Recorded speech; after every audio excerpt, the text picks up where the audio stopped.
Good evening, नमस्कार. कसे आहात सगळे? मस्त ऑनलाईन ट्रेजर हंट झाली खेळून सगळ्यांची ना. खूप मजा आली असेल सगळ्यांना. I am damn sure about it. आणि पहिल्यांदा आपण खेळलो, इतकी मजा आली आणि आपण सगळे ऑल पॉसिबल वेज अँड मीन्सचा उपयोग केला. गुगल काय, झूम काय आणि काय काय. खरंच. पण आता थोडंसं थोडंसं आपण त्या ऑनलाईन ट्रेझरच्या याच्यातनं जो युफोरिया निर्माण झालेला त्याच्यातनं थोडं बाहेर येऊया. कारण आपल्या फेसबुक लाईव्ह सिरीजचं आजचं आपलं शेवटचं सेशन आहे. And what a great opportunity it will be to interview somebody ज्याने इतके वर्ष सोसायटीमध्ये आपल्या ट्रेझर हंटने खूप मजा आणलेली होती. The master mind behind all the treasurer hunts all these years.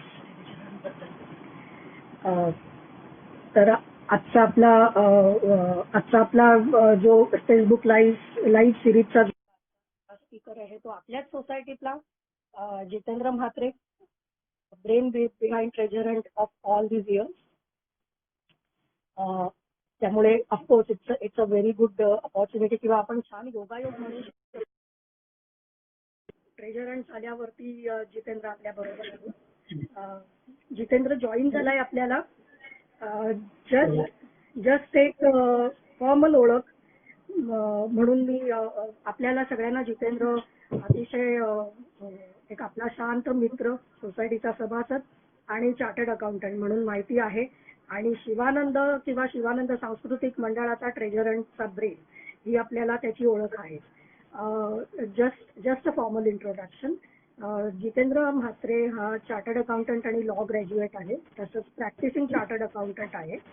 सोनसॅप कंपनीचा पार्टनर आहे आणि basically management consultancy, tax advisory, financial advisory services ह्या सगळ्या फील्डमध्ये तो आपले एक्सपर्टीज किंवा आपला सल्ला तो देतो. जितेंद्र, आजच्या सेशनमध्ये तुझं खूप खूप स्वागत. थँक्यू, धन्यवाद. जितेंद्र, खूप छान योगायोग आहे आजचा की आपण ऑनलाईन ट्रेझर हंट खेळलो आणि ट्रेझर हंटचा जो निर्माता आहेस तू, इतक्या वर्ष आपल्या सोसायटीत ज्या स्पर्धा तू ऑर्गनाईज केलेल्या होत्या, तर आज तुझ्याशी गप्पा मारायचा आपला योग आणि आपल्या फेसबुक लाईव्ह सिरीज म्हणजे आपण हा फेसबुक लाईव्ह जो सप्ताह केला त्याचा शेवटचा स्पीकर आजचा तू आहेस. हा खूप छान योगायोगात जमून आलेला आहे. नक्कीच. तर आपण आपल्या गप्पांना सुरुवात करूया का? करूया. मंडळी, आपण गेल्या आठवडाभर कोविड, लॉकडाऊन आणि लॉकडाऊनचा वेगवेगळ्या क्षेत्रांमधला परिणाम ही आपली एक बेसिक थीम होती. ह्या विषयाभोवती केंद्रित आपण ह्या वेगवेगळ्या लोकांशी, आपल्या सभासदांशी गप्पा मारल्या. वेगवेगळ्या क्षेत्रांवरती त्याचा कसा परिणाम होतो. हेल्थ केअर आहे, मेंटल हेल्थ बघितलं, फिजिकल हेल्थ बघितलं, आपण काल कला क्षेत्र, चित्रकला ह्या क्षेत्रावर त्याचा कसा परिणाम झालेला आहे, इंडस्ट्रीज, एसएमईज हे सगळं बघितलं. पण एक गोष्ट आहे की आपल्याला सगळ्यांनाच माहिती आहे की ह्या लॉकडाऊनमुळे सगळ्या क्षेत्रांमध्ये आर्थिक मंदी आलेली आहे. आणि जसं आपण म्हणतो की बाकी सगळं येत नाही, त्यामुळे कुठचीही गोष्ट करायची असेल तरी पैसा, बिझनेस असतील किंवा डे टू डे लाईफ मध्ये आपल्याला पैसा हा शेवटी महत्वाचा असतो. जितेंद्रशी आपल्या ज्या गप्पा होणार आहेत त्या ह्याच विषयाला केंद्रस्थानी धरून आहे. आपण सगळे जाणता की गव्हर्नमेंट ऑफ इंडियाने फायनान्शियल पॅकेज 20 लाख करोडचं आत्मनिर्भर भारत ह्या स्लोगनसह ते आपल्या देशाला अर्पण केलं. आपले फायनान्स मिनिस्टर होत्या त्या सतत 5 दिवस याच्यावर प्रेस कॉन्फरन्स घेऊन बोलत होत्या. ह्या फायनान्शियल पॅकेज बद्दल आपल्याला नक्की काय आहे त्याची डिटेल खूप माहिती नाहीये. तर आपण एक सोप्या शब्दात आपल्याला सगळ्यांना समजेल अशा शब्दामध्ये जितेंद्रकडून आपण या फायनान्शियल पॅकेजची माहिती घेऊया. तर जितेंद्र, माझा पहिला प्रश्न असा आहे की आपल्या देशाच्या पंतप्रधानांनी 15 मे रोजी आत्मनिर्भर भारत या योजनेची घोषणा करत हे पॅकेज 20 लाख कोटी रुपयांच्या पेक्षा जास्त असेल असं सुचवलं. अर्थमंत्री निर्मला सीतारामन यांनी पुढचे 5 दिवस या सदर योजनेच्या संदर्भात विस्तृत निवेदन केले. सदर योजना देशाच्या GDPच्या 10% एवढी असणार आहे हेही याच्यातून सांगितलं. तर या पॅकेजच्या स्वरूपाबद्दल सगळ्यांनाच जाणून घ्यायची उत्सुकता आहे. तर याच्याबद्दल तू आम्हाला काय सांगशील? आपण या पॅकेज बद्दल बोलायला सुरुवात करण्यापूर्वी आपण थोडी कोविडच्या आधी काय परिस्थिती होती याचा एक गोषवारा घेऊया. साधारण एक 2016 हे वर्ष हे सर्वांच्या खास लक्षात राहिलं होतं डिमॉनिटायझेशन. जेव्हा डिमॉनिटायझेशन म्हणजे जेव्हा निश्चलीकरण झालं त्यावेळेला आपल्या अर्थव्यवस्थेमध्ये एक फार मोठा बदल झाला आणि एक सर्व क्षेत्रांना एक धक्का बसला. बरेच जे असंघटित क्षेत्र होतं आणि रिअल इस्टेट सारखे काही उद्योग होते, हे सगळे उद्योग त्यांना ह्या सगळ्या धक्क्यातनं आवरण्याकरता देखील बराच काळ गेला. ते होतं नाही होतं तो 6-7 महिने झाले असतील पुढे आणि आपण GST अख्ख्या देशामध्ये लागू केला. One nation one tax. One nation one tax हे बोलायला जरी आपल्याला खूप सोपं वाटलं तरी आपल्या पूर्ण इकॉनॉमीला ते अंगवळणी पाडणं हे खूप कठीण आहे. आणि हळूहळू बरेच ते कुठेतरी उद्योगामध्ये मागे पडायला लागले. 2016 पासून आपण जर कंटिन्युअसली बघितलं तर आपल्या देशाचा जो GDP वाढीचा दर आहे तो दर हळूहळू खाली येतो. त्यात 2018 साली झालेल्या IL&FS सारख्या इव्हेंट्समुळे आणि इतर क्षेत्रातल्या मंदीमुळे एकंदर जे इकॉनॉमीचं चित्र होतं ते काही तेवढं प्रॉमिसिंग नव्हतं. आणि त्यानंतर आपलं 2019 हे इलेक्शनचं इयर होतं. इलेक्शनच्या इयरमध्ये आत्ताचं सरकार हे प्रचंड बहुमताने निवडून आलं आणि गेल्या 1 वर्षामध्ये आपले ज्या फायनान्स मिनिस्टर आहेत त्यांनी 2 बजेट्स प्रेझेंट केली आजपर्यंत. तर ह्या 2 बजेट्सपैकी दोन्ही बजेटच्या वेळेला त्यांनी ज्या ज्या काही गोष्टी ठासून सांगितल्या त्यातल्या काही गोष्टी त्यांना काही दिवसातच रोलबॅक करायला लागल्या. तर अशा प्रकारे एक जे इकॉनॉमीचा जो काही टोटल फील होता तो काही प्रॉमिसिंग हेल्दी गुटगुटीत नक्कीच नव्हता. आणि त्यानंतर आपल्याला कुठेही अपेक्षा नसताना हे आज कोविडचं संकट आलं. तर त्या कोविडच्या संकटाने आपल्याला पूर्ण बेसावतपणे आपण त्याच्यामध्ये अडकल्यासारखे झालो. आणि हे झाल्यानंतर मग काय होतं की कुणालाच ऍक्च्युअली काय होतं हे कळत नव्हतं. लॉकडाऊन जेव्हा सुरू झाला तेव्हा पहिल्यांदा आपल्याला असं वाटलं की हा एक काही दिवसांकरता असेल आणि या सर्वावरती आपल्याला नक्कीच तोड मिळू शकेल. परंतु जसं जसे दिवस जात गेले तसं तसं ह्या सगळ्याचं स्वरूप हे किती अकरा वेगळं आहे हे आपल्याला लक्षात यायला लागलं. आणि त्याच्यानंतर सिरीज ऑफ मेजर जी सरकारने आपल्या करता जाहीर केली, लोकांचं मनोबल वाढावं, लोकांना नॉर्मल व्यवहार करता यावे याच्याकरता अनेक गोष्टींची घोषणा केली गेली. आणि या घोषणांचा एक टप्पा म्हणून 12 तारखेला मे महिन्याच्या आपल्या पंतप्रधानांनी एक जनतेशी संवाद साधला. ज्या संवादामध्ये त्यांनी आत्मनिर्भर भारत ही त्यांची कल्पना आपल्या समोर मांडली. आता आत्मनिर्भर भारत हे पॅकेज आहे का इथपासून आपल्याला डिस्कस करावं लागेल. पण सध्या आपण धरून चालू की हे बाबा पॅकेज आहे. आणि हे जे पॅकेज आहे ते काय प्रकारे असेल ह्याचं त्याच्यानंतर विस्तृत निवेदन हे आपल्या फायनान्स मिनिस्टरनी मला वाटतं लागोपाठ 4-5 दिवस त्यांनी प्रेस कॉन्फरन्स घेतल्या आणि त्यांनी लोकांना ते सांगितलं. आपण एक काम करू की आपण ह्याचं नक्की याच्यात काय काय होतं याचा एक पहिल्यांदा गोषवारा घेऊया आणि नंतर आपण पुढे चर्चेला सुरुवात करूया. आता ह्या पॅकेजमध्ये जेव्हा आपण 20,000 कोटी हा आकडा म्हटल्यानंतर पहिल्यांदा आपल्याला बरेच विनोद आले की 20,000 कोटी लिहितात किती, त्याच्यात शून्य किती असतात, इथपासून ते असं करण्यापेक्षा प्रत्येक माणसाला सरळ पैसे वाटून टाकले असते तर हा सगळा प्रश्नच निघाला असता. पण ह्या विनोदाचा भाग जरी सोडला तरी एक आपण त्याच्यामध्ये काय अभिप्रेत होतं ते बघूया. ह्या 20,000 कोटींपैकी सर्वात मोठा भाग हा रिझर्व्ह बँकेने घेतलेली मेजर्स आहे.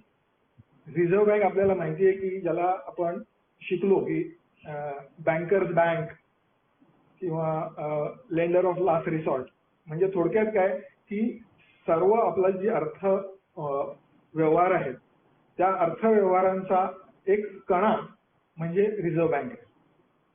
आता आपण ह्या समस्येतनं जेव्हा जाणार होतो तेव्हा आपण संपूर्ण देश लॉकडाऊन केला, प्रत्येक इकॉनॉमिक ऍक्टिव्हिटी बंद केली.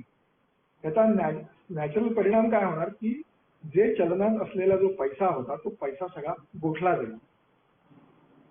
आपण असं म्हटलं की एम्प्लॉयर्स शुड पे वेजेस, या बंद असलेल्या दिवसामध्ये पेमेंट केलं जावं.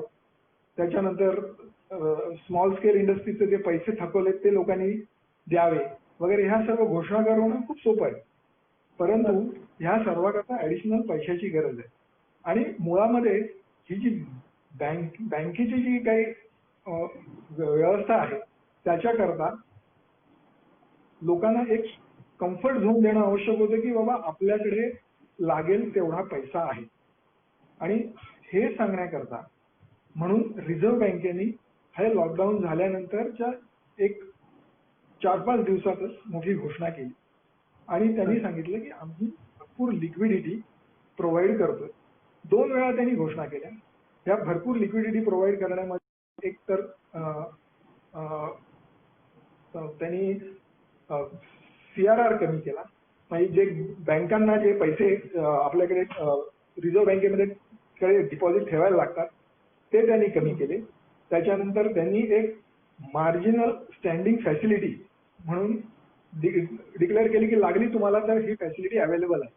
आणि हे सर्व एका नाममात्र दरामध्ये त्या बँकांना त्यांनी उपलब्ध करून दिलं. म्हणजे थोडक्यात काय त्यांनी बँकांना सांगितलं की तुम्ही आता फ्रंटवरती तुम्ही लढणार आहात आणि तुम्हाला जे काही लागेल ते आम्ही देणार आहोत. आणि ह्या सर्व त्यांनी जी मेजर्स जी डिक्लेअर केली त्या डिक्लेअर केलेल्या मेजर्सचा म्हणजे CRR कमी करणं, ही मार्जिनल स्टँड बाय फॅसिलिटी देणं किंवा पॉलिसी रेट्स जे आहेत ते पॉलिसी रेट्स कमी करणं, आणि या सर्वाच्या एक एकत्रित परिणाम म्हणजे जवळजवळ 8 लाख करोड रुपये हे सिस्टीम मध्ये यानं त्या प्रकारे इंट्रोड्यूस झाले किंवा होण्याची शक्यता निर्माण केली गेली. म्हणजे एका क्षणात की आपण ते पैसे वापरणार नाही आहोत, पण आपल्याला जेव्हा आणि जसे लागतील तसे हे पैसे उपलब्ध आहेत असं सांगितलं गेलं. त्याच्यानंतर मग आपली जी जनता आहे त्या जनतेला जे काही त्रास होतो त्याच्यासाठी म्हणून ज्या आवश्यक गोष्टी आहेत ते करण्याचा एक सुरुवात केली. सर्वात देशामध्ये जवळजवळ असं म्हणतात की GDPचा 29% भाग हा MSME म्हणजे छोट्या बिझनेसेस कडनं येतो.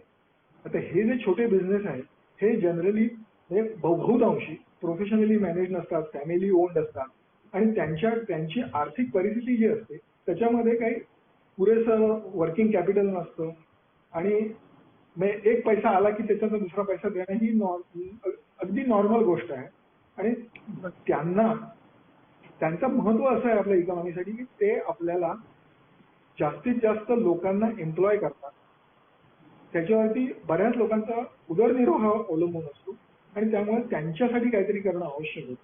आणि म्हणून इमर्जन्सी वर्किंग कॅपिटल ह्या MSMEsना देण्यासाठी सरकारने ज्या घोषणा ज्या केल्या त्याच्यामध्ये 3 लाख कोटी रुपयांचं त्यांनी त्यात प्रोव्हिजन केली.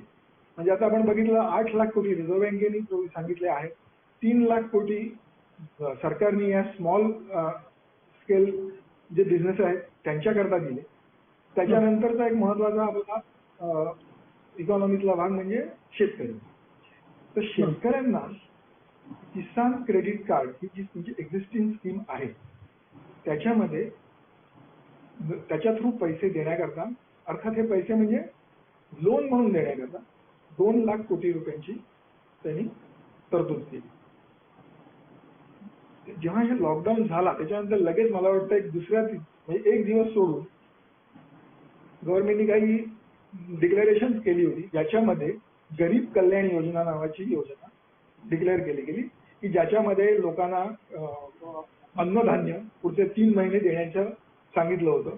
तसंच सगळ्यांना जवळजवळ 20 कोटी लोकांना दर महिन्याला 500 रुपये अशा प्रकारे कॅश ट्रान्सफर डायरेक्ट त्यांच्या बँक अकाउंटमध्ये देण्याचा त्याच्यामध्ये तरतूद होती. त्याच्यानंतर जी सिनियर सिटीजन आहेत, गरीब सिनियर सिटीजन, त्यांच्याकरताही 1000 रुपये बँकेमध्ये डायरेक्ट जमा केले जातील असं सांगितलं. म्हणजे थोडक्यात जे तळागाळातले लोक आहेत किंवा जे दारिद्र्य रेषेच्या खालचे लोक आहेत त्यांच्याकरता पुरेसा त्यांना एक दिलासा मिळेल अशा प्रकारे हे काय प्रेझेंट केलं गेलं, ज्याचं नाव गरीब कल्याण योजना होतं. आणि ह्या गरीब कल्याण योजनेसाठी 1,70,000 कोटी इतक्या पैशांची तरतूद केली गेली.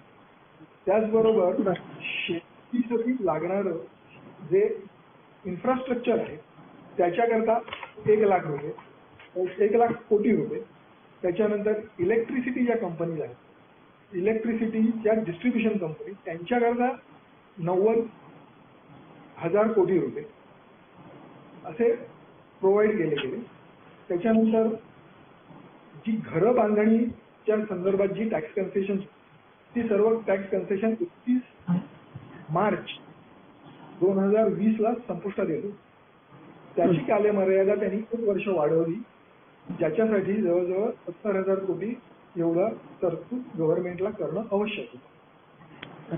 याशिवाय अजून काही तरतुदी त्यांनी ज्या केल्या त्याच्यामध्ये आपण जो TDS कट करतो, म्हणजे सॅलरी सोडून इतर जो TDS आणि TCS, तर त्याचे दर त्यांनी 25% कमी केले. म्हणजे उद्या 20% TDS ज्याचा असेल त्याचे 15% TDS भरण्याची आवश्यकता. ह्या सर्वांना गव्हर्नमेंटला 50,000 कोटी रुपयावरती पाणी सोडायला लागणार. त्याच्यानंतर त्यांनी एक ह्या सर्व MSMEs मध्ये इन्व्हेस्ट करण्याकरता, प्रत्येक क्षेत्रातल्या MSMEs मध्ये इन्व्हेस्टमेंट करण्याकरता एक फंड करायचा विचार केला आणि त्या फंड्सना फंड करण्याकरता फंड ऑफ फंड्स म्हणून 50,000 कोटी रुपयांचं त्यांनी त्याच्यामध्ये प्रोव्हिजन केली. एक सर्व गरीब रुरल एरियामधल्या लोकांकरता खूप महत्वाची ठरलेली एक स्कीम आहे मनरेगा, म्हणजे it's kind of employment guarantee for the poor people. तर त्यांच्यासाठी त्यांनी 40,000 कोटी रुपये एक्स्ट्रा प्रोव्हाइड केले. तर आता मी जे काही सगळं सांगितलं ना, या सर्वाची जर तुम्ही टोटल केली तर ती जवळजवळ 18,71,000 कोटी रुपये इतकी होते. ह्याशिवाय त्यांनी NBFCs आहेत, त्याच्यानंतर नाबार्ड आहे, त्याच्यानंतर तुमचं फिशरीज म्हणजे त्यांनी एक मत्स्य संपादन योजना म्हणून काढली, एक ॲनिमल हजबंडरी योजना म्हणून काढली. हेल्थकेअर सेक्टर करता डायरेक्ट पैसे अलोकेट करायचे ठरवले. या सगळ्यामधून जवळजवळ एक 1.5 लाख कोटींचा ऍडिशनल आउटले डिक्लेअर केला गेला. हे सोडून त्यांनी टॅक्स कन्सेशन डिक्लेअर केली. त्याच्यानंतर एम्प्लॉईज प्रॉव्हिडंट फंड जो असतो त्या प्रॉव्हिडंट फंड मधला काही हिस्सा जो एम्प्लॉयरनी भरायचा असतो त्याची भार जो आहे तो गव्हर्नमेंटने उचलला. त्याचबरोबर तुमचं कॉन्ट्रीब्युशन जे असतं ते सुद्धा त्यांनी कमी केलं, म्हणजे तुमच्या हातात तेवढा जास्ती पैसा येईल. जे अगदी तळागाळातले लोक असतात त्यांच्याकरता एक शिशु लोन नावाचा प्रकार असतो, म्हणजे मुद्रा शिशु लोन, म्हणजे जे ज्यांना अगदी 10,000, 15,000, 20,000 अशा टाईपची जी लोन्स असतात त्या लोन्सवरचं इंटरेस्ट जे आहे त्या इंटरेस्टचा एक मोठा हिस्सा आता सरकार उचलणार आहे. स्ट्रीट व्हेंडर्स करता त्यांनी एक स्कीम तयार केली. बी कीपर्स करता त्यांनी म्हणजे मधमाशा पालनाकरता त्यांनी एक स्कीम तयार केली. अशा संपूर्ण स्कीम्स ज्या त्यांनी केल्या त्याची साधारण 81,000 कोटी एवढी अलोकेशन केलं गेलं.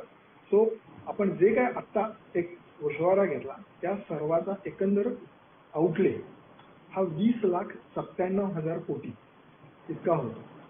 आणि त्याचा जो काही इम्प्लिमेंटेशन आहे ते व्हेरियस स्टेजमध्ये असेल हे सांगितलं गेलं. आणि गव्हर्नमेंटनी असं सांगितलं की आम्हाला तुम्हाला नुसतं सर्व्हाइव्ह नाही करायचंय, तुम्हाला वाढायचंय, मोठं काहीतरी होऊन द्यायचंय. याच्यासाठी म्हणून आम्ही हे केलेलं आहे. शेवटच्या दिवशी जेव्हा फायनान्स मिनिस्टरने जे सांगितलं त्याच्यामध्ये त्यांनी अशा बऱ्याच गोष्टींचा त्याच्यामध्ये इन्क्लूड केलं होतं. आणि त्याच्यात त्यांनी हेही सांगितलं की त्याच्याचबरोबर आम्ही खूपसे रिफॉर्म्स करतोय. म्हणजे काय, अनेक सेक्टर्स जे होते ज्या सेक्टर्समध्ये आजपर्यंत बंधनं होती ते सेक्टर्स आम्ही ओपन करतोय. म्हणजे त्याच्यामध्ये मोठी गुंतवणूक होऊ शकेल, त्याच्यामध्ये असलेले जे काही निर्बंध आहेत ते निर्बंध शिथिल केले जातील आणि जेणेकरून आपल्या टोटल इकॉनॉमीला एक चालना मिळेल. त्यांनी जे महत्वाचे सेक्टर्स जे ओपन करण्याची घोषणा केली त्याच्यामध्ये coal, mineral, defence, civil aviation, power distribution, त्याच्यानंतर social infrastructure, space, automatic energy, ह्या सगळ्या म्हणजे जे मोठ्या मोठ्या गुंतवणूक येऊ शकतील अशा सर्व गोष्टी ज्या आहेत त्या ओपन करण्याचं त्यांनी सांगितलं. आणि ह्या सगळ्या स्कीम्समध्ये ह्या सर्वांच्या बरोबर खूप रिफॉर्म्स केले जातील हे वेळोवेळी सांगितले. तर असं साधारण या स्कीमचं सरकारतर्फे जे काही झालं डिक्लेरेशन झालं ते डिक्लेरेशन होतं.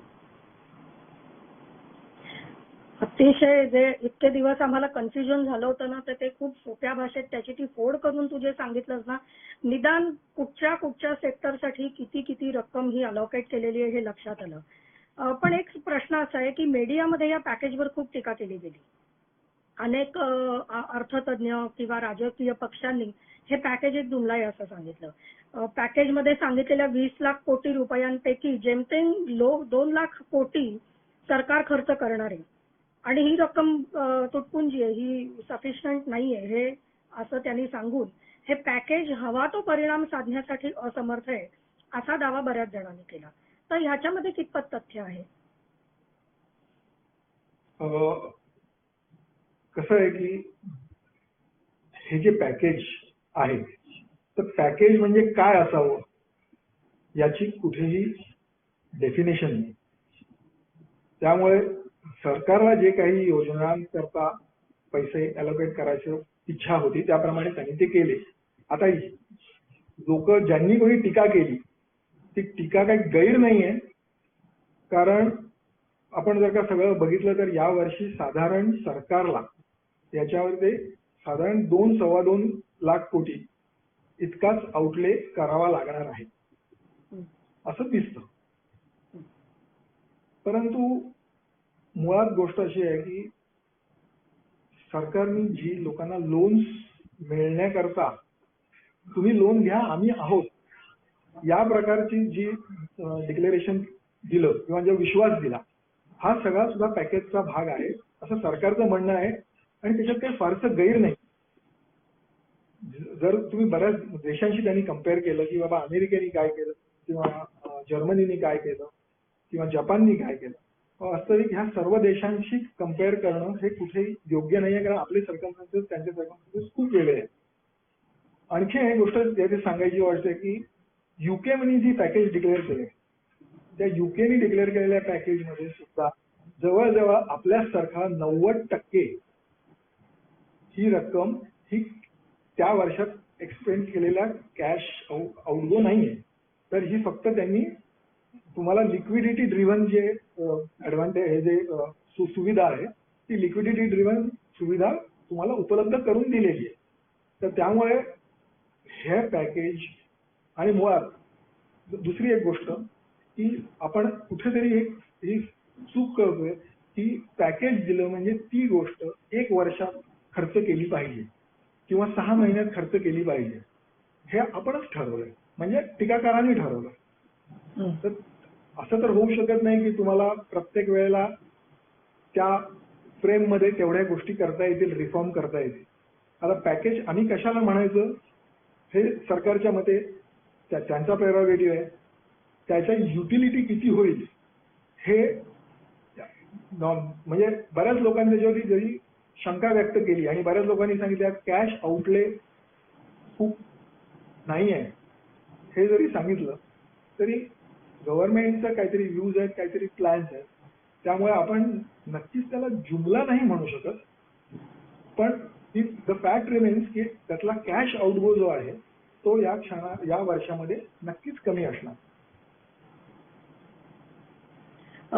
या पॅकेजच्या जेव्हा आपण दोन्ही बाजू ऐकतो किंवा ऐकल्या, आता तू सुद्धा आम्हाला त्यातली माहिती दिलीस, तर हे जर का आपण बघितलं तर सदर पॅकेज हे अयोग्य आहे का योग्य आहे हे कसं ठरवायचं? हा, आता याच्यामध्ये काय आहे की योग्य की अयोग्य हा खरा तर एक न संपणारा डिबेट होऊ शकतो, पण आपण त्याच्या सगळ्या ज्या बाजू आहेत ना त्या बाजूंचा आपण एक गोषवारा घेऊया. आपण जर का समजा जर सरकारला शक्य असतं तर सरकारने खूप जास्त पैसे या बजेटमध्ये किंवा या पॅकेजमध्ये प्रोव्हाइड केले असते. जर कधी इतकं सोपं असतं तर त्यांनी नक्कीच केलं असतं. त्यांनी खूप प्रॉब्लेम सॉल्व्ह होणार होते, पण ते तितकं सोपं नसतं. मुळामध्ये आपली इकॉनॉमी आपण 2003 साली एक fiscal responsibility and budget management नावाचा कायदा पास केला. जो कायद्यामध्ये म्हणजे मूळ एक तत्व असं होतं, टू बी प्रुडंट. वर्षानुवर्ष आपण जे डेफिसिटनी बजेट करत आलो आणि खर्च करत आलो, तर त्यांनी आपलं भलं साधण्याच्या ऐवजी फारसं काही फायदा तर झालाच नाही, परंतु तोटा भरपूर झाला. आणि म्हणून जबाबदार होण्याकरता आपण ह्यापुढे आपली वित्तीय तूट जी आहे ती रिस्ट्रिक्ट करायची असं आपण ठरवलं.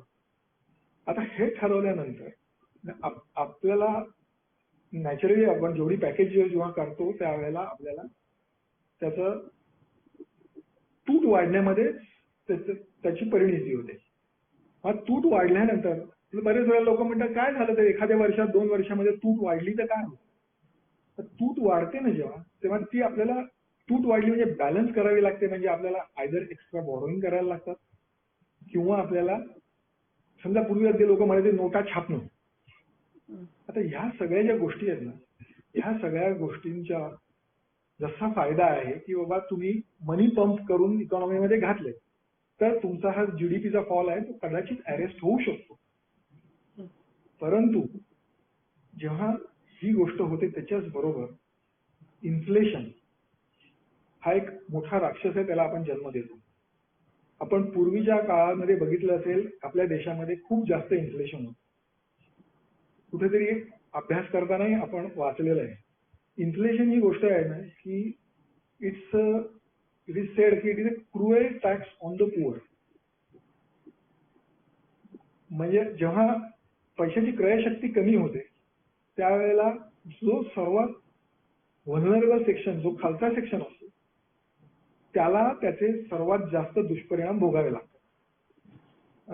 एक उदाहरण देतो की मला ज्यांनी शिक्षकांनी शिकवलं होतं त्याच्यामध्ये की हे एक नदीच्या पात्रासारखं असतं की नदीच्या पात्रामध्ये वेगवेगळ्या लेवलला माणसं उभी आहेत.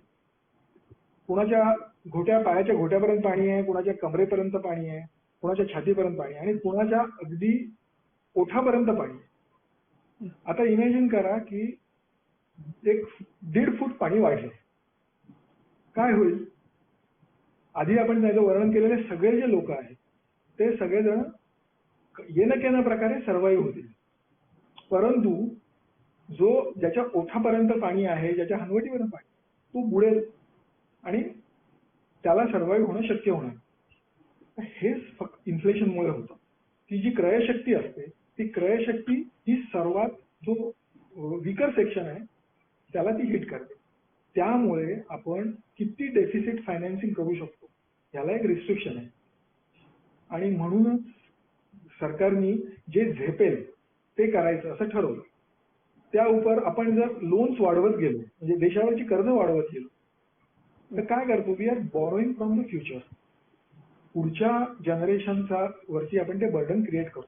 Generation need not be a generation, पण पुढच्या सरकारांवरती आपण हे तयार करतो. आणि म्हणून जेवढं शक्य होईल तेवढं आपण या वर्षात करू. असं कुठेतरी गव्हर्नमेंटनी ठरवलं असेल आणि म्हणून त्यांनी कॅश आउटफ्लो या वर्षात इतका आहे, परंतु पुढे आम्ही कटिबद्ध आहोत या गोष्टी करायला, असं कुठेतरी ते सांगितलं. आणि अजून एक गोष्ट आहे, हे चूक बरोबर आहे ठरवताना खरं सांगायचं तर आपला प्रॉब्लेम किती आहे आणि काय आहे हे आपल्याला आज माहिती आहे का? म्हणजे मला प्रश्न नाही माहिती आणि उत्तर मात्र मी आज द्यायचंय आणि त्या उत्तराची असेसमेंट जर करायची ठरवली तर कदाचित ते योग्य होणार नाही, कारण अजून खरंच आपल्याला माहित नाहीये की आपण या वर्षांमध्ये कधी आपण याच्यावर तोड मिळवणार आहोत, आपला इकॉनॉमी कधी परत बॅक इन ऍक्शन होणार आहे, खरोखर आपल्याला सांगणं कठीण आहे. आता याच्यात मला अजून एक म्हणजे प्रश्न, हा जरी योग्य किंवा अयोग्य हा एक वेगळी भाग आहे, परंतु आपल्या पंतप्रधानांच्या विचाराच्या दृष्टीने जर का ठरवलं तर त्यांना खरं तर खूप रिफॉर्म्स करायचे होते. त्यांच्या आधीच्या टर्ममध्ये सुद्धा आणि या टर्ममध्ये करायचे आहेतच, परंतु ते सर्व करायला त्यांना खूप विरोध होता किंवा कुठेतरी. आणि हा विरोध म्हणजे फक्त विरोधकांचा विरोध नव्हता, तर बऱ्याच स्वकीयांचा सुद्धा त्यांना विरोध होता. आणि हे जे सगळे दबाव गट आहे, तर कुठेतरी पंतप्रधानांनी ही गोष्ट अशी बघितली आहे की ही संधी आहे की याद्वारे आपण major reforms across the economy करू शकतो. हे देश हा एक आंतरराष्ट्रीय गुंतवणुकीकरता अट्रॅक्शन डेस्टिनेशन होईल असं करू शकतो. म्हणजे हा देश आपल्या, त्यांनी वारंवार सांगितलं पण आहे की आत्मनिर्भर तर व्हायचंच आहे, पण त्याच्याबरोबर आपण जगामध्ये एक असं पोझिशन आपल्याला घ्यायची आहे की ज्याच्यामध्ये देशाला आपल्या वेगळ्या प्रकारे बघितलं जाईल. आणि म्हणून त्यांनी ह्या दोन्ही गोष्टींचा एक मिलाफ करून ही योजना आणलेली आहे असं एक मला वाटतं. ह्यात हे पॅकेज जे आले ते आपल्या कोविड आणि लॉकडाऊनच्या पार्श्वभूमीवरती हळूहळू पूर्ण देश ज्याला आपण बॅक ऑन ट्रॅक म्हणू या दृष्टिकोनातून आणलं गेलंय. परंतु कोविड आणि त्याच्या अनुषंगाने झालेला लॉकडाऊन ह्याचा सर्वसामान्य जनता आणि लघु उद्योग ज्याला आपण एसएमई सेगमेंट म्हणतो यांच्यावर जे काही परिणाम झालेत किंवा अजूनही होऊ शकतील याच्याबद्दल काय सांगता येईल? आता एक आपण ते थोडंसं आणखी विस्तृतपणे बघूया की पहिल्यांदा हे पॅकेज येण्याचे दुसरं कारण काय होतं. सर्वसामान्य जनता, आपल्यासारखी लोक की ज्यांना त्यांचा उद्योगधंदा किंवा नोकरी याच्यातनं जे उत्पन्न मिळतं ते उत्पन्न जे आहे ते अफेक्ट होणार हे कळल्यानंतर आपलं रिॲक्शन काय असू शकते. मी यापुढे आवश्यक खर्च तेवढेच करणार, अनावश्यक गोष्टी मी टाळणार, मी माझ्याकडे आहे तो पैसा फ्लुएंटली वापरणार. ही सामान्य माणसाची, इंडिव्हिज्युअल्सची रिॲक्शन होऊ शकते. जे बिझनेस आहे, इंडस्ट्री आहे, ते काय म्हणणार की बाबा आज ही डिमांड आहे, ती डिमांड डिस्ट्रॉय झाली, ही डिमांड पुन्हा कधी होईल मला माहित नाही. तेव्हा आता माझ्यासमोर यक्ष प्रश्न काय आहे, मला सर्व्हाइव्ह व्हायचंय पहिल्यांदी आणि नंतर मग मी ग्रोथ वगैरेचा विचार करेन. ह्याचा दुसरा इफेक्ट काय होतो की त्यांच्याकडून कुठल्याही प्रकारचे जे खर्च होतात, एस्पेशली इन्व्हेस्टमेंट होतात, ज्या इन्व्हेस्टमेंटचा जीडीपीवरती पॉझिटिव्ह इम्पॅक्ट होतो, ह्या सगळ्या आज होणार नाहीये. त्याच्यानंतर आपले एक्सपोर्ट आपल्याला सपोर्ट करतात इकॉनॉमीला. एक्सपोर्ट जे आहे, आता भले आपण तयार असू किंवा आम्ही एक्सपोर्ट करायला तयार आहोत, आज जग ते घ्यायला तयार आहे का? तर त्यामुळे आपल्याला एक्सपोर्ट मधनं सुद्धा असा काय, आणि असंही आपण काही फार एक्सपोर्ट मधनं काही आपल्या इकॉनॉमीला तसा फायदा होत नव्हता. त्यामुळे आता ह्यातनं बाहेर पडण्यासाठी चौथा गोष्ट म्हणजे गव्हर्नमेंट. तर गव्हर्नमेंट ही ह्यातली एकच गोष्ट अशी आहे की जे पैसा नसतानाही खर्च करू शकतात. आणि म्हणून हे पॅकेज, कारण खर्च आज माझ्याकडे पैसा नाही आहे पण तरी सरकारची बॉरोईंग जी आहे त्याच्याद्वारे पैसा उभा करता येतो. त्यामुळे त्यांनी हे पॅकेज आणलं असं मी समजतो. आता सामान्य माणसाचं काय होईल, तर सामान्य माणूस ही खूप वेग टर्म आहे. अगदी जे हातावर पोट आहे अशा लोकांचं आज काय झालं असेल याचं ऍसेस करायला खरं तर काही आपल्याकडे आजच्या दिवसाला इफेक्टिव्ह डेटा नाहीये. आज आपण जे मजुरांचं स्थलांतर बघतो ज्याच्यामध्ये आपल्याला अतिशय वाईट वाटतं, ते बघवत नाही, अशा सर्व ज्या गोष्टी आहेत त्यांना पुन्हा उभं कसं करायचं हा एक मोठा चॅलेंज असेल. बरोबर. आणि सेम गोष्ट उद्योगाची आहे की उद्योगधंद्यांना आजच्या दिवसाला एक अजून संभ्रमाचं वातावरण आहे. ह्या सर्वात आजच्या म्हणजे पंतप्रधानांनी पहिल्या दिवशी जेव्हा लॉकडाऊन सुरू केला तेव्हा त्यांनी काय सांगितलं होतं, जान है तो जहान है. तर ही गोष्ट जी आहे ती त्या उद्योगांना सुद्धा लागू होते आणि ती इंडिव्हिज्युअल्सना सुद्धा लागू होते. जसं जसं वेळ जाईल तसा तसा गोष्टी पॅन आउट होतील, त्यावेळेला आपल्याला क्लॅरिटी येईल. पण आजच्या दिवसाला ही इमिजिएट रिएक्शन ही आहे की या सगळ्यांना आपल्याला सर्व्हाइव्ह व्हायचंय. फिजिकली तर व्हायचंच आहे, परंतु आर्थिकदृष्ट्या सर्व्हाइव्ह व्हायचे आणि त्याच्यानंतर पुढे जायचे. सगळं जे बंद झालेल्या सगळ्या ज्या गोष्टी आहेत त्या सुरू, एक हे तत्व आहे की बाबा जेव्हा गाडी सुरू होते त्यावेळेला एका पाठोपाठ गोष्टी होत जातात आणि त्याच्यानंतर इकॉनॉमी पुन्हा रुळावर येईल. पण आज घसरलेली गाडी जी आहे ती गाडी आपल्याला रुळावर आणणं हे महत्वाचं आहे. एक नेहमी मी जे चलती का नाम गाडी मधलं गाणं आहे, बाबू समजो इशारे, हे गाणं इमॅजिन करा की ते गाडी करता नाहीये, ते आपल्या उद्योगधंद्यांवर. आणि नंतर त्याची लिरिक्स बघा, त्या लिरिक्समध्ये तुम्हाला खरोखर असं वाटेल की आजच्या सिच्युएशनला कुठेतरी गाईड करणारं हे गाणं. अगदी अगदी अगदी बरोबर आहे. कारण आपण सतत बोलताना हेच की कमिंग बॅक ऑन ट्रॅक या गाडीचाच आपण विचार करत असतो. आपली आयुष्य असो किंवा उद्योगधंदे असो किंवा आपली अर्थव्यवस्था असो, अख्खा देश असो. जितेंद्र, परवा जेव्हा आपण ऋषिकेशशी गप्पा मारल्या ऑन बिझनेस प्रोसेसेस तेव्हा हा एक विषय आपण बोललो होतो की फाइंडिंग अपॉर्च्युनिटी इन ऍडव्हर्सिटी. आत्ताचा जो वेळ मिळालाय त्याचा सदुपयोग करा आणि तुम्ही इन्व्हेस्ट करा.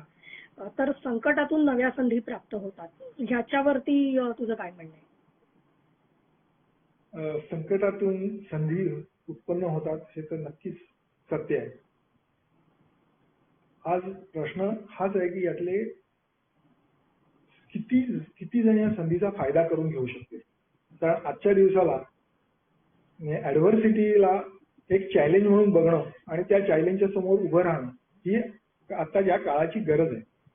पण हे बोलणं खूप सोपं आहे. एक गोष्ट मात्र नक्की होईल की यापुढे आपण ज्याला शून्याधारित विचार म्हणतात. शून्याधारित विचार म्हणजे काय, की आपण करतो ती प्रत्येक गोष्ट जी आहे ती खरोखर त्याची आवश्यकता आहे का, म्हणजे उद्योगासाठी असो किंवा आपल्या नॉर्मल जीवनासाठी असो. की आपण गेल्या 2 महिन्यामध्ये कित्येक गोष्टी ज्या आपल्याला ज्याच्या वाचून आपण राहूच शकत नाही असं वाटत होतं त्याच्याशिवाय आपण सर्व्हाइव्ह झालो. आता आपल्याला त्या सर्व गोष्टी अंगवळणी पाहिजे. तसंच होईल सर्व उद्योगांमध्ये होईल. तसंच सर्व जे आपल्या सरकारला तर असं अभिप्रेत आहे की या जगामध्ये एक भारताकडे लोकांनी अशा रीतीने बघावं की जो रिलायबल सप्लायर ऑफ सर्व्हिसेस आणि शक्य असेल तर मॅन्युफॅक्चरिंग की ज्याच्यामध्ये लोक म्हणतात की चायनाच्या मधनं बऱ्याच कंपन्यांना बाहेर पडायचंय. बाहेर पडणं हे तितकं प्रॅक्टिकल असेल असं नाही आणि प्रॅक्टिकल समजा असेल तरी आज भारतात काय यावं हा जो प्रश्न आहे हा प्रश्न आपल्याला सोडवावा लागेल. तर त्यात बऱ्याच गोष्टी आहेत पण गव्हर्नमेंट आता लँड रिफॉर्म्स, लेबर रिफॉर्म्स हे फार फास्ट करते. म्हणजे गेल्या 2 महिन्यामध्ये बऱ्याच गोष्टी या ग्राउंडवरती हल्लेल्या आहेत आणि त्यामुळे विकासाची संधी या कॅलॅमिटीमध्ये येण्याची शक्यता खूप आहे. म्हणजे मी तर असं म्हणेन की कुठेतरी आपल्या पंतप्रधानांनी हे जेव्हा सगळं डिक्लेअर केलं तेव्हा त्यांच्या डोक्यात कुठेतरी हा 1991 इव्हेंट आहे असं नक्कीच असेल. 1991 इव्हेंट म्हणजे काय, तुम्हाला म्हणजे जे आपल्या सारखे जे त्याच्या आधीच्या काळामध्ये स्टुडंट म्हणून होते त्यांना माहिती आहे की ज्यांनी आपण आपली इकॉनॉमी जी आहे ती सदैव म्हणजे आज जशी पाकिस्तानची इकॉनॉमी आहे तशी आपली इकॉनॉमी होती. आपण मदतीवरती अवलंबून होतो. एक परिस्थिती अशी आली की या देशामधलं सोनं गहाण ठेवावं लागलं परकीय चलनाकरता आणि तिथून आपण 1991 साली जे मनमोहन सिंगांनी जे फायनान्स मिनिस्टर म्हणून बजेट दिलं होतं त्या बजेट बरोबर अनेक आमूलाग्र बदल केले म्हणजे टोटली आपण ज्या प्रकारे इकॉनॉमी हँडल करतो त्याच्यामध्ये इतके मूलभूत बदल केले गेले की त्याच्यानंतर काही वर्षामधला जो भारत होता तो खूप वेगळा भारत आपण बघितला. आता आपल्या पंतप्रधानांना कदाचित हेच अभिप्रेत असेल की इथून आपण आपण गोष्टी बनवतो, ज्या आपले कायदे आहेत, ज्या प्रकारे आपण म्हणजे आपल्याला खूप वेळा आपण टर्म ऐकले की ईज ऑफ डुईंग बिझनेस, ती खरोखर जर का आपल्याला देता आली तर त्याच्यासाठी लागतील त्या सर्व गोष्टी करण्याची आता सरकारच्या तरी इंटेंट आहे. आता त्याच्यानंतर ह्या गोष्टी प्रॅक्टिकल किती कन्व्हर्ट होतात हे बघावं लागेल, कारण खूप इश्यूज याच्यामध्ये आहेत की आपण जनरलाइज भारताचे प्रॉब्लेम करू शकत नाहीत. भारताचे प्रॉब्लेम हे खरंच खास युनिक आहेत, कारण अनेक देशांचं पॉप्युलेशन एकत्र करून सुद्धा त्याच्यापेक्षा एका ह्या देशाचं पॉप्युलेशन हे अधिक आहे. आपलं जर पर्चेसिंग पॉवर म्हटली तर ती आपली खूप लो पर्चेसिंग पॉवर आहे. त्यामुळे ह्या सर्व गोष्टी जर बदलायच्या असतील तर संधी नक्कीच आहे. एक गोष्ट होईल की ह्या सर्व सर्कमस्टन्सेसमुळे या सरकारला विरोध कमी होईल आणि ह्याचाच फायदा घेऊन आपण पुढे जाऊ शकू असं कुठेतरी आपल्याला मला विश्वास वाटतो. मंडळी, आपल्या गप्पा चालूच आहेत. तुम्हाला काही जितेंद्रला प्रश्न विचारायचे असले तर टाईप करून पाठवा, आपण ते नक्की घेऊया. जितेंद्र, मला एक विचारायचं आहे की जे आता एसएमई म्हणजे आपण सतत सध्या लघु उद्योग, small and medium size enterprises याच्यावरती खूप बोलतोय किंवा खूप फोकस दिला जातोय. परवाच्या आपण ऋषिकेशच्या गप्पांमध्ये बघितलं की बिझनेस प्रोसेसेस म्हणा किंवा R&D मध्ये टाईम इन्व्हेस्ट केला पाहिजे. काही कंपन्या ते करतायत सुद्धा, किंवा हा जो लॉकडाऊनचा टाइम पिरियड आहे तर ते काही कंपन्या ऑर्डर फायनलाइज करायला त्याचा वापर करतायत, त्यांच्या बिझनेस स्ट्रॅटेजीज करायला वापर करतायत. परंतु एक गोष्ट आहे की आता if you want to invest in R&D or if you want to appoint some consultant to streamline your business किंवा काही नवीन गोष्टी बिझनेसमध्ये आणायच्या असल्या तर डेफिनेटली त्याच्यासाठी पैसा लागतो.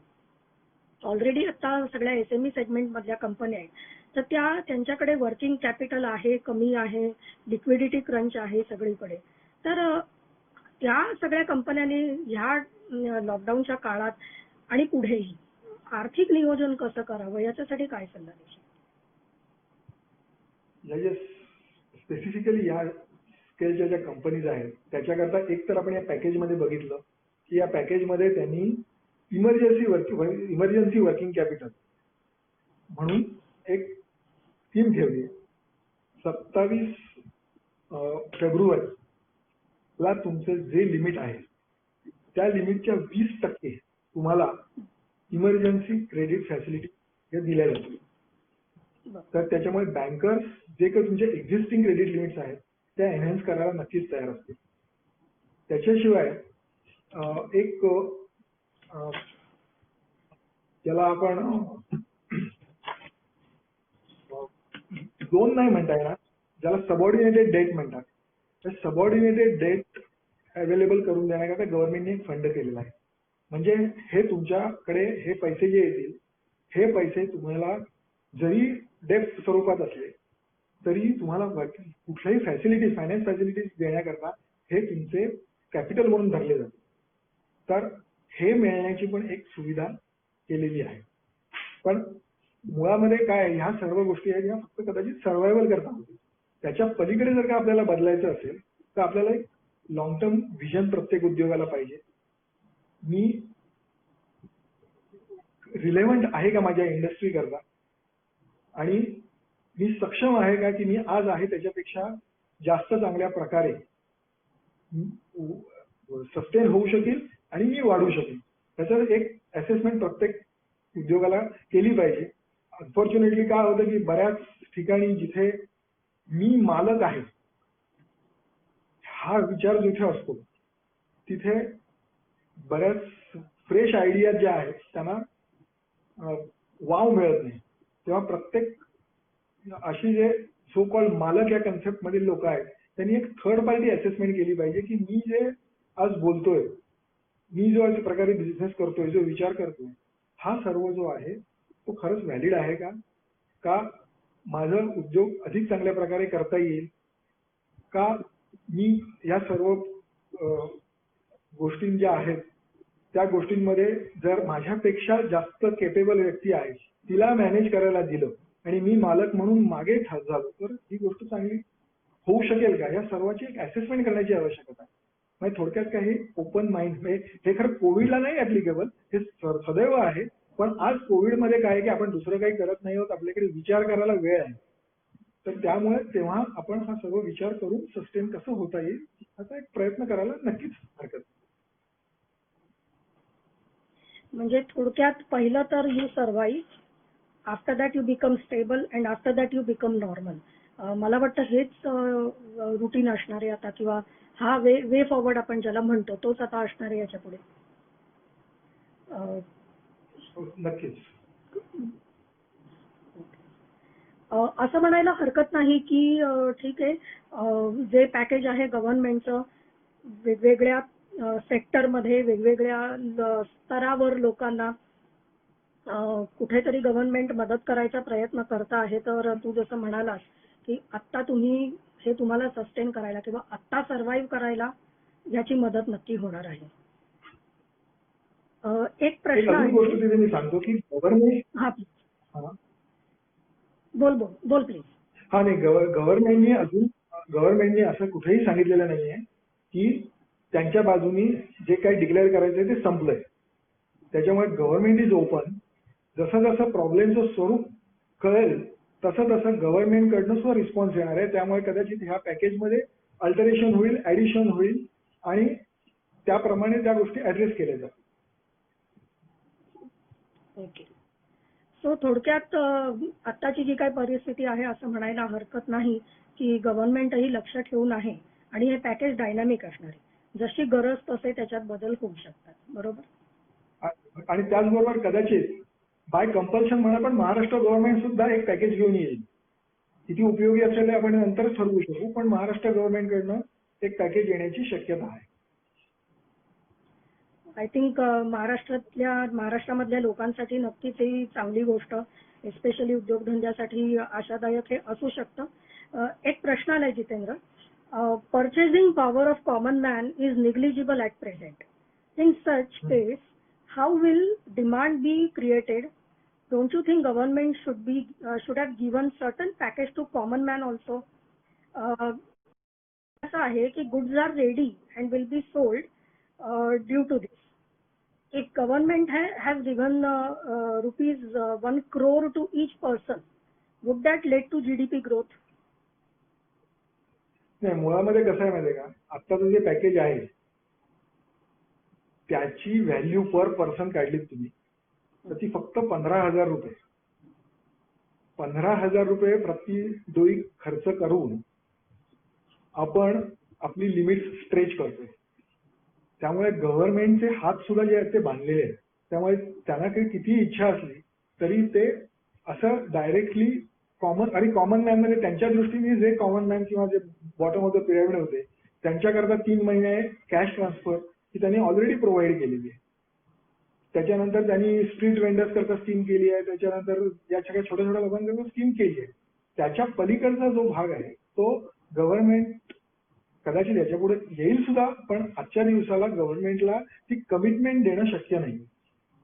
डिमांड रिवाईव्ह कशी होईल हा फार मोठा प्रश्न आहे. मला काही लोकांनी एका डिस्कशन मध्ये असं विचारलं की नाहीतरी तुम्ही ज्या लोकांकरता ह्या मदत देत आहे ते असेही स्पेंड करत नाहीत, त्यामुळे ह्या स्पेंडिंगचा काहीच उपयोग होणार नाही. परंतु मुळामध्ये काय, आपण आपल्या दृष्टीने विचार करतो. प्रत्येक जण हत्ती कसा आहे याचं आपल्याला जेवढा ज्ञान होतं, ज्या अवयवाने ज्ञान होतं त्याप्रमाणे आपण हत्तीची डेफिनेशन करतो.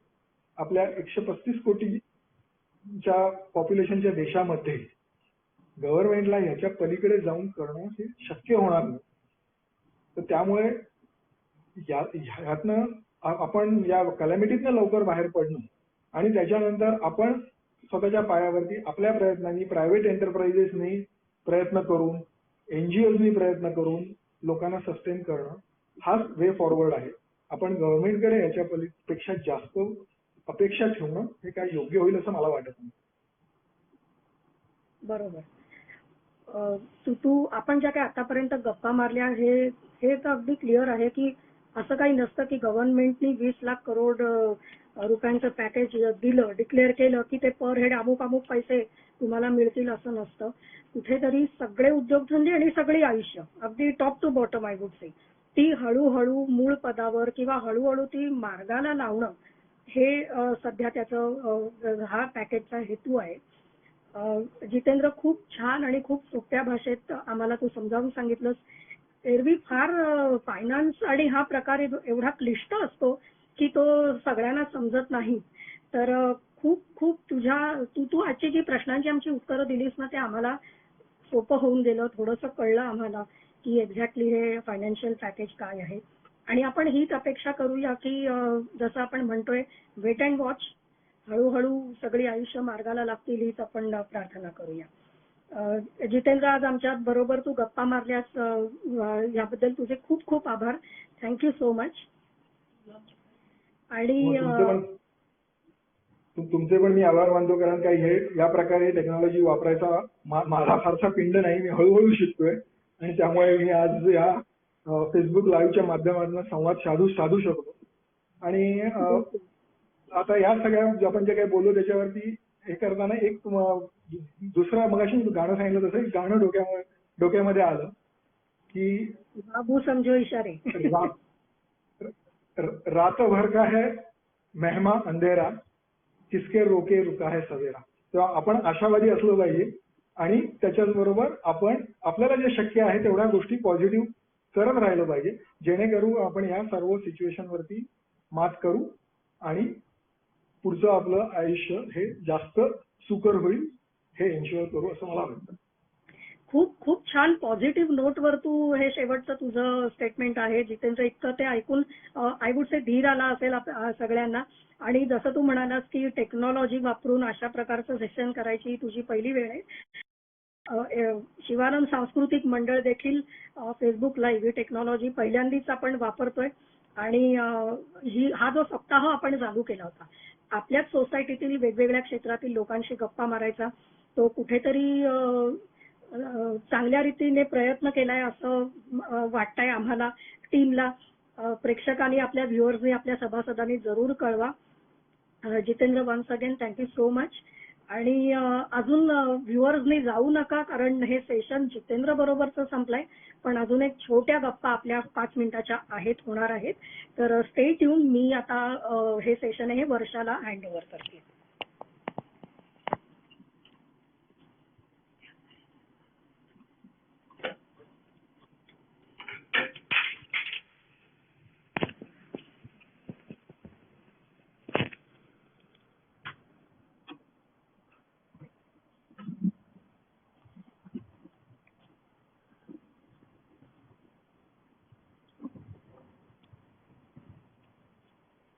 हाय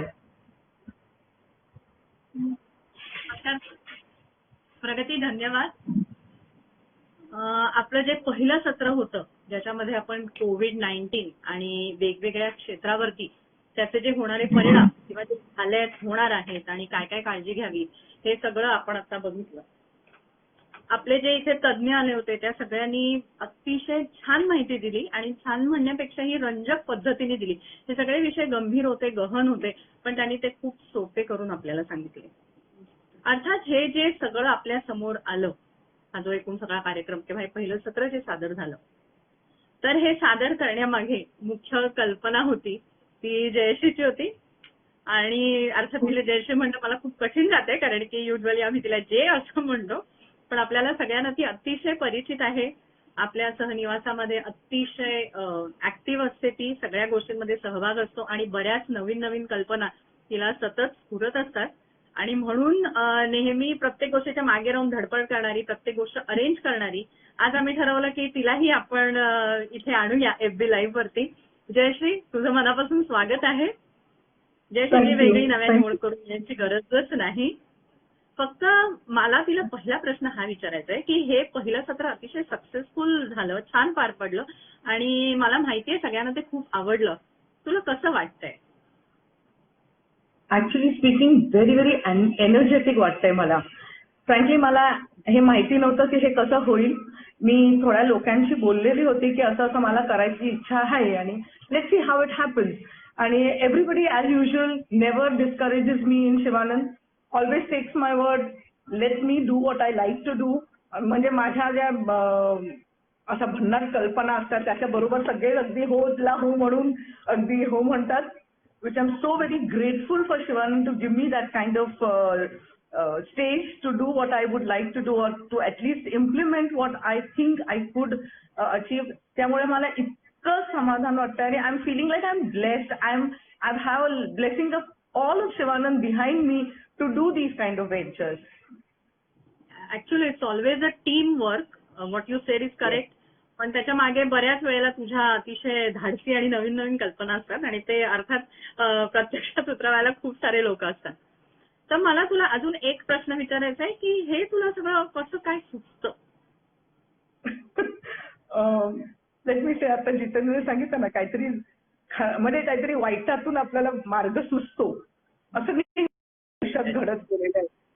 ऑलवेज. म्हणजे मी जेव्हा कॉलेजमध्ये होती तेव्हा MBA करायचं होतं पण MBA नाही झालं आणि CA केलं. CA करत असताना मला असं वाटलं मला ट्रॅव्हल करायचंय हे बाबा मला झेपत नाहीये तर ते सोडून मी एअर इंडिया जॉईन केलं. एअर इंडिया करताना सडनली रिअलाइज झालं की आता मुलीबरोबर कोण राहणार म्हणून ते सोडलं. टीचिंगचं जॉब चालू केलं. ते करत असताना आय रिअलाइज की I like to do marketing. तर आपण शॉप का नाही काढावं. तर नवऱ्याने सपोर्ट केला आणि शॉप काढलं. And that was quite successful. तुम्हाला माहितीये.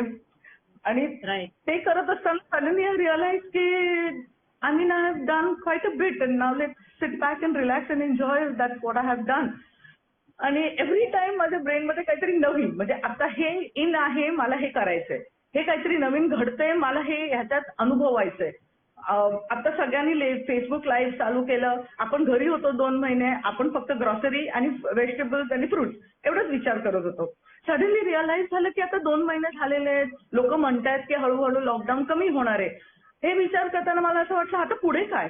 हा प्रश्न मी व्हॉट्सॲप, ट्विटर, गुगल याच्यावर बरंच सर्च करत होते. आणि देन आय रिअलाइज की हे सगळं सर्च करताना the ones who are practically in that field are in our society.